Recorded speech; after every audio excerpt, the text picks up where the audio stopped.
Halo semuanya, di dalam video kali ini kita akan belajar bagaimana cara menganalisis dan merancang sistem basis data. Untuk mata kuliah yang berhubungan dengan website kita, akan membangun sebuah sistem informasi tentang perpustakaan. Untuk studi kasusnya, kita akan menggunakan sistem informasi perpustakaan di Stikom Uyalindo Kupang. Baiklah, perhatikan informasi yang ada pada layar. Fitur-fitur yang nantinya akan kita bangun dan akan kita kembangkan dalam sistem informasi perpustakaan ini, yang pertama adalah login. Login ini akan dilakukan oleh dua aktor, yaitu aktor yang pertama adalah admin dan aktor yang kedua adalah pengunjung. Di sini yang dimaksudkan dengan admin adalah petugas di dalam perpustakaan. Sedangkan aktor yang kedua yaitu pengunjung ialah dosen, karyawan, mahasiswa, dan masyarakat. Baiklah, yang berikut ini adalah mengolah data profil. Semua data profil ini tujuannya adalah untuk memberikan informasi profil perpustakaan di Stikom Uyalindo Kupang. Kemudian berikutnya adalah mengolah data admin. Cara pengolahan data admin, data lemari, data rak. Mengapa harus ada fitur mengolah data lemari dan rak? Dikarenakan di dalam perpustakaan itu sudah tentu ada lemari dan ada rak yang berfungsi untuk menyimpan buku-buku. Satu lemari pastinya memiliki banyak rak. Kemudian ada tabel yang namanya tabel penulis, ada tabel penerbit, dan juga ada tabel jenis buku. Penulis, penerbit, dan jenis buku ini berhubungan dengan tabel buku karena satu buku pasti memiliki penulis, memiliki penerbit, dan digolongkan dalam jenis buku apa. Kemudian berikutnya adalah pengolahan data pengunjung. Untuk tabel pengunjung sendiri adalah pengunjung yang nantinya akan berkunjung ke kampus di Uyalindo Kupang. Kemudian berikutnya mengolah data pinjam dan detail pinjam. Ini sebenarnya satu kesatuan. Artinya, satu kali peminjaman buku, ada detail bukunya dan banyak buku yang dipinjam. Kemudian, untuk fitur login ini dapat diakses oleh admin dan juga pengunjung. Kemudian, untuk mengolah data profil, ini pun juga dapat diakses oleh admin dan juga pengunjung. Akan tetapi, untuk fiturnya, hanya admin sendiri yang dapat melakukan CRUD. Yang artinya dia dapat menampilkan, menambah data baru, membaca atau melihat data, mengubah data, menghapus, dan mencari data sementara. Kemudian untuk pengunjung, hanya bisa read, atau hanya bisa melihat atau membaca data saja. Kemudian fitur mengolah data admin. Ini hanya dapat diakses oleh admin saja. Kemudian dapat melakukan CRUD. Kemudian mengolah data lemari, rak, data penulis, data penerbit, dan data jenis buku. Ini juga hanya dapat diakses oleh admin dan dapat melakukan CRUD. Sedangkan untuk pengunjung tidak dapat hak akses apapun. Baiklah, untuk berikutnya adalah mengolah data buku. Untuk fitur pengolahan data buku dapat diakses oleh semua aktor. Namun untuk admin, dia bisa mendapatkan hak akses CRUD. Sedangkan untuk pengunjung, dia hanya dapat membaca dan mencari, read, dan search. Kemudian mengolah data pengunjung. Di sini admin mendapatkan hak akses CRUD, sementara untuk pengunjung bisa create atau menambahkan data baru, membaca atau melihat, dan mengubah data. Namun tidak bisa untuk menghapus data. Dan di sini ada catatan, pengunjung hanya bisa menambah, membaca, dan mengubah datanya sendiri. Jadi tidak bisa mengubah, menambahkan, atau membaca data pengunjung lain. Kemudian berikutnya adalah mengolah data pinjaman dan juga data detail pinjaman. Ini adalah satu kesatuan yang mana dapat diakses oleh semua aktor. Di sini admin dapat melakukan CRUD, namun pengunjung hanya bisa mengolah datanya sendiri, yakni data peminjaman. Ubah dan hapus dibatasi. Jika datanya sudah diproses, artinya datanya sudah divalidasi oleh admin, maka data tersebut tidak bisa lagi diubah dan dihapus. Baiklah, kemudian di sini adalah beberapa catatan yang perlu kita ketahui. Yang pertama, sistem ini tidak dapat menangani transaksi sanksi keterlambatan pengembalian buku. Yang kedua, jumlah buku yang dikembalikan harus sama dengan jumlah buku yang dipinjam. Yang ketiga, ada dua aktor yang terlibat dalam sistem ini, yakni admin dan pengunjung. Yang keempat, kategori pengunjung terdiri dari dosen, karyawan, mahasiswa, dan masyarakat. Yang lima, pembangunan sistem menggunakan Visual Studio Code dan Exam versi 7.4. Kita menggunakan bahasa pemrograman PHP versi 7.4. Versi PHP yang terbaru adalah versi 8. Namun, kita belum bisa menggunakan versi 8 dikarenakan ada beberapa hosting yang support baru sampai di PHP versi 7. Belum sampai versi 8. Jadi kita kali ini menggunakan bahasa pemrograman PHP versi yang ke-7. Fungsi-fungsi produk ini dianalisis atau ditentukan berdasarkan permasalahan yang terjadi di perpustakaan Stikom Uyelindo Kupang, yaitu tata letak buku itu tidak disimpan atau tidak diletakkan berdasarkan rak-rak yang sesuai. Kemudian jika ada penambahan lemari atau rak, maka itu perlu pendataan ulang lagi. Kemudian untuk pengunjung yang datang ke Stikom Uyelindo Kupang dan mau melakukan peminjaman dan pengembalian buku, wajib mendata dirinya terlebih dahulu. Kemudian mereka bisa melakukan peminjaman buku yang nantinya akan di-approve oleh admin. Berdasarkan permasalahan ini, ada kurang lebih 10 tabel yang bisa kita buat. Ini pengembangan sistem yang pertama. Jika kita menambahkan fitur-fitur baru lagi, maka kita akan membutuhkan tabel-tabel tambahan. Yang pertama adalah kita membutuhkan tabel admin. Nah, untuk tabel admin ini berfungsi untuk menyimpan data admin, terdiri dari beberapa atribut, yaitu ID admin, itu tipe datanya adalah integer, primary key, dan dia auto increment. Artinya, penomoran ID-nya secara otomatis oleh MySQL. Kemudian ada nama. Untuk tipe datanya kita menggunakan teks. Di sini mengapa kita menggunakan tipe data teks? Karena nama ini memiliki jumlah karakter yang tidak sama antara satu dengan yang lain. Sama halnya dengan tempat lahir. Kemudian untuk tanggal lahir di sini kita tipe datanya kita menggunakan date. Di sini searchnya date.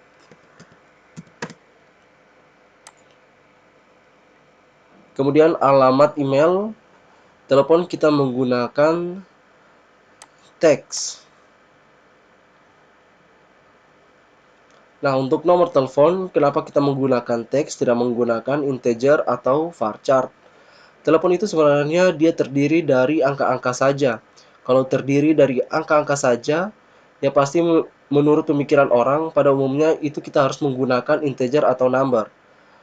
Untuk memilih tipe data yang sesuai, apakah teks, varchar, atau integer, atau number, harus tahu terlebih dahulu fungsi daripada atribut tersebut.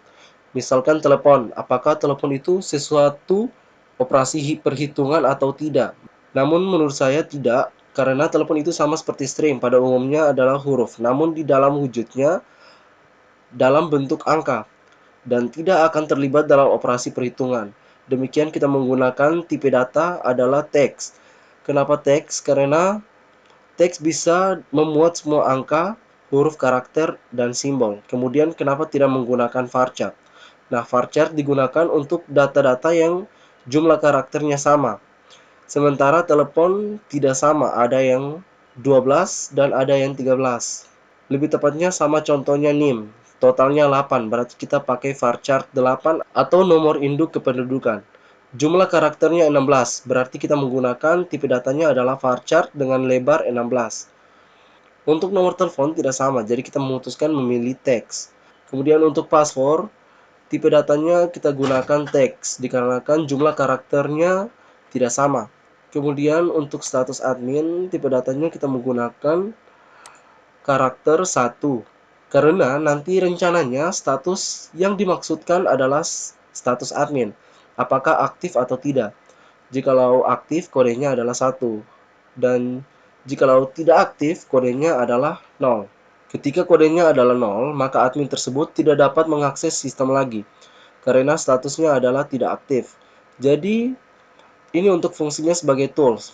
Jikalau suatu saat admin sudah mengundurkan diri atau keluar, maka kita settingnya menjadi tidak aktif, blokir, atau 0.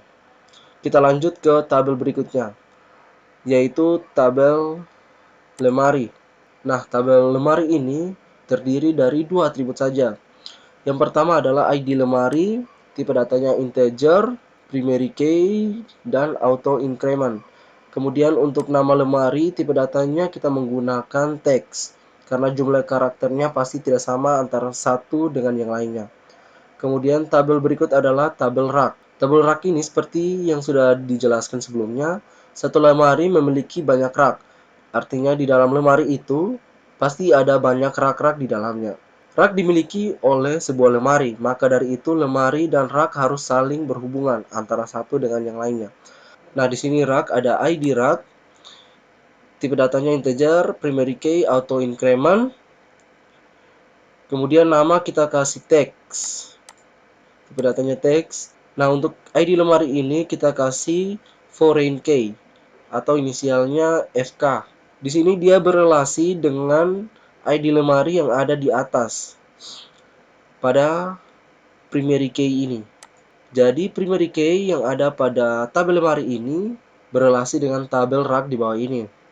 ID lemari ini bisa terferensi. Ciri-cirinya bisa terjadi duplikasi. Jadi ID lemari ini bisa sebanyak jumlah rak yang ada di dalam lemari itu. Namun lemari hanya ada satu ID. Tidak sama antara satu lemari dengan lemari yang lain. Nah, kalau ditarik garis relatif, maka ID lemari yang pada primary key ini akan ditarik ke bawah menuju ke ID lemari yang foreign key ketika lemari dan raknya sudah ada. Selanjutnya adalah kita membuat tabel penulis, tabel penerbit, dan tabel jenis buku. Ketiga tabel ini akan berhubungan dengan tabel buku. Kenapa? Dikarenakan satu buku memiliki satu penulis, satu buku memiliki satu penerbit, satu buku memiliki satu jenis, atau bisa dibalik, satu penulis bisa menulis banyak buku, satu penerbit bisa menerbitkan banyak buku, dan satu jenis buku bisa memiliki banyak buku. Jadi relasi yang terjadi ada relasi waktu. Penulis ini sifatnya unik karena ada primary key di sini. Namun dalam tabel buku sini ada foreign key yang artinya bisa diduplikasi. Jadi kalau ditarik garis relasi ID penulis di tabel penulis berelasi dengan ID penulis di tabel buku. Kemudian ID penerbit di tabel penerbit berelasi dengan ID penerbit di tabel buku. Kemudian ID jenis buku berelasi dengan ID jenis buku yang berada pada tabel buku. Jadi ketiganya ini saling berelasi. Pertama, tabel penulis. ID penulis, tipe datanya integer, primary key, dan auto increment. Sementara nama tipe datanya teks.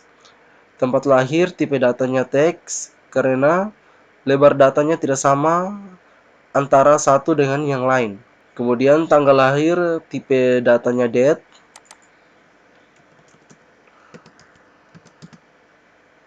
Untuk alamat tipe datanya teks. Untuk email tipe datanya teks. Telepon tipe datanya teks. Untuk status tipe datanya char. Nah, untuk status ini aktif dan tidak aktif. Jadi kita bisa menggunakan angka 0 dan 1. Kemudian berikutnya adalah tabel penerbit. Terdiri dari ID penerbit, tipe datanya integer, primary key, dan auto increment. Kemudian ada nama, tipe datanya teks, alamat, tipe datanya teks, kota, tipe datanya teks, email, tipe datanya teks, telepon, tipe datanya teks, kemudian status, tipe datanya char, ini juga sama statusnya. Kita gunakan aktif dan tidak aktif. Kemudian tabel jenis buku. Yang pertama adalah ID jenis buku. Tipe datanya integer, primary key, dan auto increment. Nama kita menggunakan teks. Untuk jenis buku misalnya seperti buku ekonomi, berita, fiksi, non-fiksi, atau buku rohani, nanti kita akan membuat kategori-kategori buku, komputer, dan sebagainya. Sama seperti yang kita lihat di toko buku, Gramedia. Setiap buku itu akan diletakkan di dalam lemari atau di rak, di mana setiap lemari itu mempunyai kategori-kategori. Misalkan buku komputer di dalam rak buku komputer. Jadi kita akan menginputkan atau simpan di tabel jenis buku. Setelah itu, tabel buku terdiri dari ID buku, tipe datanya integer, primary key, auto increment. Kemudian judul dan intisari kita menggunakan teks.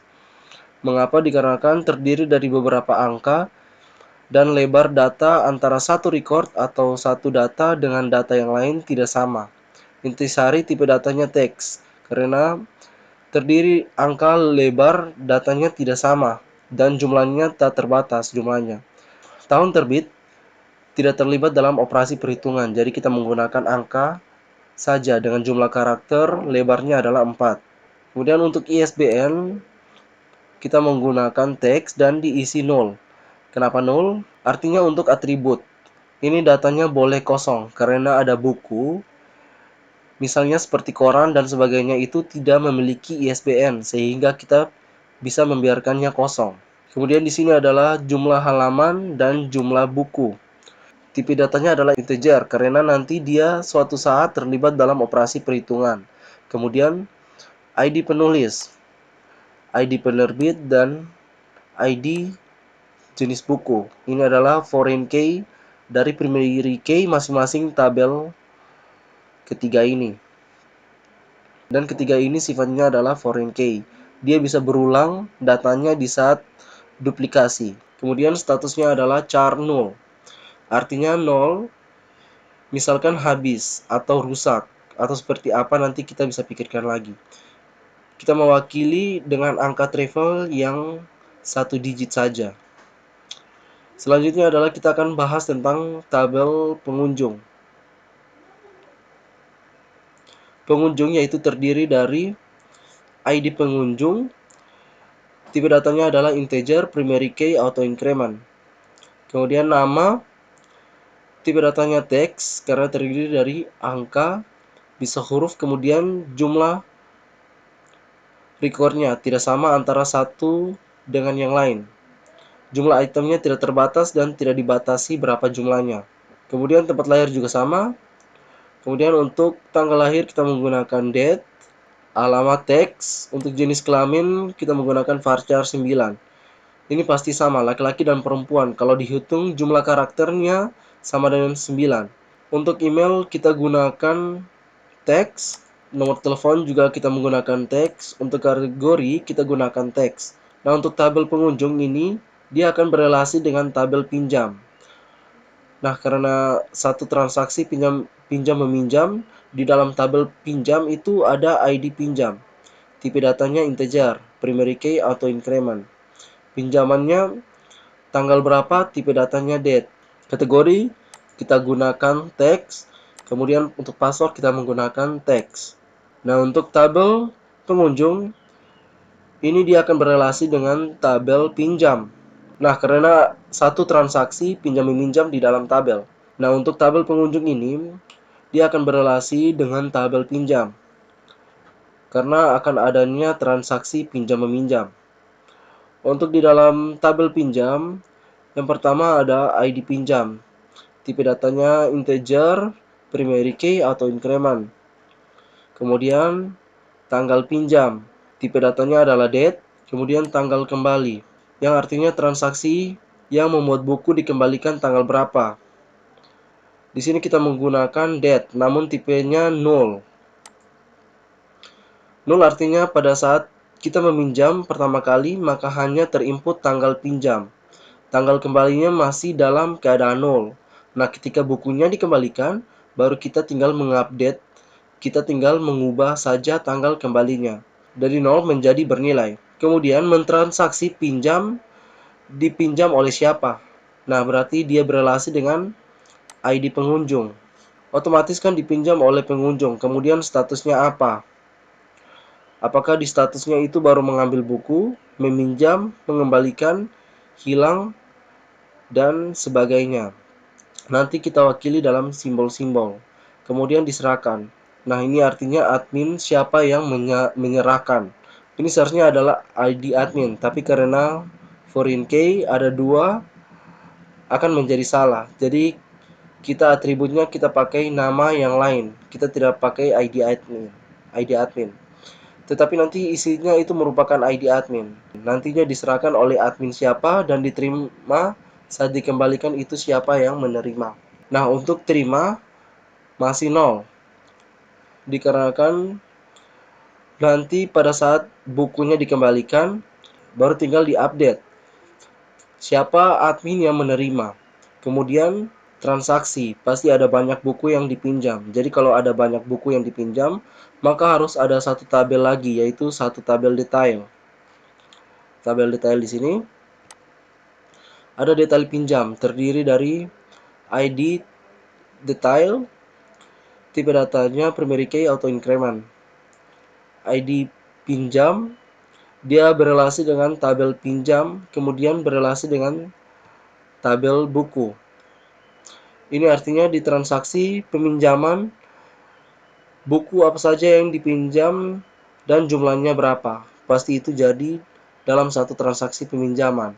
Pasti berhubungan dengan pengunjung. Jadi pengunjung yang melakukan peminjaman kemudian berhubungan dengan tabel buku. Dan buku apa saja yang dipinjam, kemudian tanggal pinjam, dan tabel detail ini berelasi antara satu dengan yang lain. Jumlah buku yang dipinjam berapa, tipe datanya integer. Ini adalah rancangan sistem informasi perpustakaan yang akan kita bangun dalam semester ini dalam mata kuliah desain web.